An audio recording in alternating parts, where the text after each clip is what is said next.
There is a bigger picture in all of this, and that bigger picture is the international framework of human rights. There are international charters that lay out people's rights to equality, to freedom of movement, to freedom of speech, to freedom of access to public areas.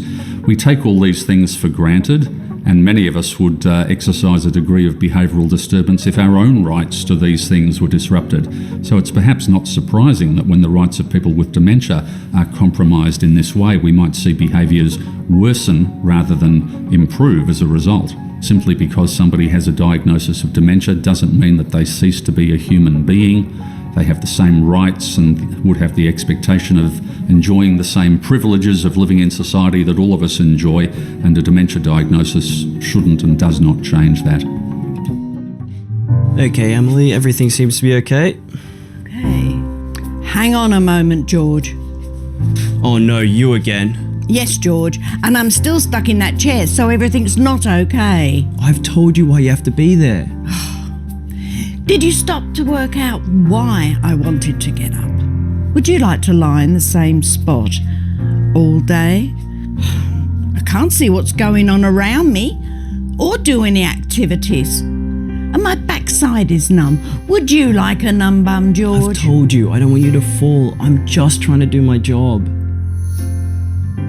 There's any number of behavioural disturbances that people might exhibit as a result of restrictive practices. The common ones would be agitation and aggression. Often in response to being restrained, people would not unreasonably become agitated or aggressive in response to that. A chemical restraint can be defined as the use of a medication to try and alter behaviour or movement. There's emotional and physical effects. The physical effects are perhaps the easiest and most obvious to quantify. Chemical restraints in the form of inappropriate use of antipsychotics and benzodiazepines result in definable harm, increased risk of confusion, increased risk of stroke and cerebrovascular adverse events, increased risks of falls, fractures and death.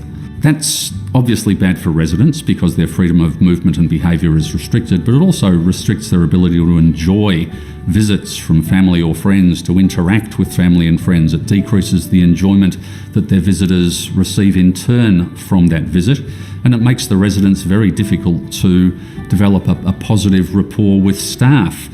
Environmental restraints, or physical restraints in that sense, if someone's restrained physically with a lap band or a seatbelt, put yourself in that position. How would you react? Being restrained in itself is likely to result in increased agitation and increased behaviours, even in people who don't have a dementia diagnosis. So when staff do implement physical restraints, for example, they may not see it at the time, but they're actually creating a circumstance where there's an increase in behaviours likely as a result, rather than a decrease.